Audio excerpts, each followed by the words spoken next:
राधे राधे। राधा अष्टमी व्रत श्री राधा रानी के प्राकट्य दिवस पर रखा जाता है। यह भाद्रपद मास के शुक्ल पक्ष की अष्टमी तिथि को मनाया जाता है। मान्यता है कि राधा रानी की पूजा और व्रत करने से भक्त को भगवत प्रेम, सुख, समृद्धि और अंततः भगवान श्री कृष्ण की भक्ति की प्राप्ति होती है। यह व्रत अष्टमी तिथि पर सूर्योदय से लेकर तिथि समाप्ति तक किया जाता है। भक्त चाहे तो पूरा दिन उपवास रखें या केवल आधे दिन 12 बजे दोपहर तक भी कर सकते हैं। व्रती को प्रातः स्नान कर स्वच्छ वस्त्र पहनकर व्रत का संकल्प लेना चाहिए। दिन भर सात्विक रहकर फलाहार या निर्जला उपवास भी किया जा सकता है। रात्रि में भगवान के भजन कीर्तन करने का विशेष महत्व होता है। 108 बार राधा नाम का जाप करें। राधे राधे जपे बिना नाहि निकसे प्राण। रात्रि में रास लीला, भजन या कथा श्रवण का विशेष महत्व होता है। श्री राधा रानी की भक्ति की मूर्तिमान स्वरूप है। मान्यता है कि बिना राधा रानी की कृपा के भगवान श्री कृष्ण तक पहुंचना असंभव है। इस दिन किया गया व्रत भक्त को सांसारिक दुखों से मुक्त कर शुद्ध भक्ति प्रदान करता है। वृंदावन के बरसाना नगरी में महर्षि वृषभानु रहते थे। वे अत्यंत धर्मात्मा और सच्चे कृष्ण भक्त यानी विष्णु भक्त थे, लेकिन संतान सुख से वंचित थे। एक बार वे अपने गांव के बाहर यमुना किनारे स्नान करने गए। वहां से लौटते समय उन्होंने एक कमल में कली देखी जो दिव्य आभा बिखेर रही थी। उस पर एक बालिका शयन कर रही थी। उन्होंने उस दिव्य शिशु को अपने घर ले आए और अपनी पत्नी कीर्तिदा देवी को सौंप दिया। वही दिव्य शिशु आगे चलकर श्री राधा रानी बनी। श्री राधा का जन्म सामान्य बालिकाओं की तरह नहीं था, बल्कि वे साक्षात भगवान श्री कृष्ण की आनंद शक्ति के रूप में प्रकट हुई थी। उनकी बाल्य अवस्था से ही अपूर्व लावण्य और दिव्यता सबको मोह लेती थी। जब राधा रानी प्रकट हुई तो उनके नेत्र बंद थे। सभी लोग चिंतित हो गए। जब नंद बाबा अपने पुत्र बाल श्री कृष्ण को लेकर वृषभानु जी के घर आए और शिशु राधा के समीप में रखा, तभी राधा रानी ने प्रथम बार नेत्र खोले और उनके नेत्रों में केवल श्री कृष्ण का ही दर्शन हुआ। तब से राधा कृष्ण का संबंध अविच्छिन्नित हो गया। बाल्यकाल में राधा और कृष्ण मिलकर गोपियों के घर से माखन चुराते थे। यह लीला दिखाती है कि उनका संबंध केवल सांसारिक नहीं बल्कि परम आध्यात्मिक प्रेम का प्रतीक है। राधा रानी का संपूर्ण जीवन भक्ति, समर्पण और प्रेम का प्रतीक है। उनका व्रत करने से भक्त को निष्काम प्रेम की प्राप्ति होती है। व्रती को अखंड सौभाग्य, समृद्धि और संतति सुख की प्राप्ति होती है। मनुष्य के जीवन से क्लेश और दुख समाप्त हो जाते हैं। सबसे महत्वपूर्ण शुद्ध भक्ति और भगवान श्री कृष्ण की कृपा सहज प्राप्त होती है।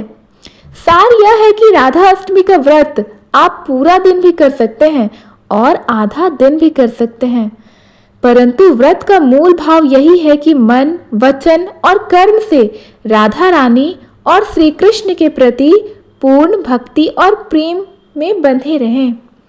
भाद्रपद मास के शुक्ल पक्ष की अष्टमी तिथि को राधा जी का प्राकट्य दिवस माना जाता है। श्री राधा जी श्री कृष्ण की शक्ति स्वरूप और भक्ति की पराकाष्ठा का प्रतीक है। इस दिन का व्रत करने से मनुष्य को श्री कृष्ण भक्ति, सौभाग्य और मोक्ष की प्राप्ति होती है। राधा अष्टमी का व्रत पूरा दिन रखा जाता है, लेकिन व्रती की क्षमता अनुसार अर्ध दिन का व्रत यानी आधा दिन भी मान्य होता है। यदि कोई पूरे दिन उपवास ना कर सके तो केवल फलाहार यानी फल, दूध, मिश्री, माखन ग्रहण कर सकता है। प्रातः स्नान कर स्वच्छ वस्त्र धारण करें। घर के पूजा स्थल को गंगा जल से शुद्ध करें। श्री कृष्ण और श्री राधा रानी की मूर्ति चित्र को गंगा जल से स्नान कराएं। गुलाबी, पीले या लाल वस्त्र पहनाकर श्रृंगार करें। राधा जी को माखन, मिश्री, दूध, दही, फल और फूल अर्पित करें। राधा नाम का जाप करें। राधे राधे राधे राधे। श्री कृष्ण और राधा जी की कथा सुने या पढ़ें। रात्रि में आरती कर व्रत का समापन करें। एक बार राजा वृषभानु और रानी कीर्तिदा, जो गोपाल वंश के श्रेष्ठ थे, संतान सुख से वंचित थे। उन्होंने भगवान विष्णु और देवी लक्ष्मी की बहुत कठोर आराधना की थी। एक दिन भाद्रपद शुक्ल अष्टमी को वृषभानु जी ने यमुना स्नान करते समय एक कमल के फूल पर अलौकिक बालिका को देखा था। बालिका नेत्रहीन थी और दिव्य आभा से युक्त। राजा वृषभानु ने उसे उठाकर अपने घर ले आए। वह बालिका कोई और नहीं, स्वयं श्री राधा रानी ही थी। राधा जी बचपन से ही नेत्रहीन थी। जब श्री कृष्ण बाल्यावस्था में वृषभानु जी के घर आए और राधा जी के पास खड़े हुए, तभी राधा जी ने आंखें खोली और सबसे पहले श्री कृष्ण के दर्शन किए। इस प्रकार राधा जी का नेत्र उद्घाटन हुआ। राधा जी केवल एक देवी नहीं बल्कि भक्ति की स्वरूपनी शक्ति हैं। श्री कृष्ण बिना राधा के अपूर्ण माने जाते हैं। भक्त श्री कृष्ण तक तभी पहुंच पाते हैं जब वह राधा जी की कृपा प्राप्त कर पाते हैं। जो भक्त इस दिन व्रत कर राधा जी का पूजन करता है उसे असीम भक्ति मिलती है। वैवाहिक जीवन सुखमय होता है, दरिद्रता, दुख और पाप का नाश होता है। श्री कृष्ण का सानिध्य और राधा रानी का स्नेह मिलता है। मोक्ष और भक्ति मार्ग पर प्राप्ति होती है। राधा अष्टमी का व्रत पूरा दिन किया जाता है, परंतु अगर स्वास्थ्य या परिस्थिति अनुकूल न हो तो आधे दिन का भी व्रत मान्य होता है। इसका मुख्य उद्देश्य भक्ति, प्रेम और राधा कृष्ण की आराधना है। इस दिन केवल भोजन न करना ही व्रत नहीं होता, बल्कि राधे नाम का जाप करना, कथा श्रवण करना और सेवा भाव ही वास्तविक साधना है। भगवान भाव के भूखे होते हैं। धन्यवाद।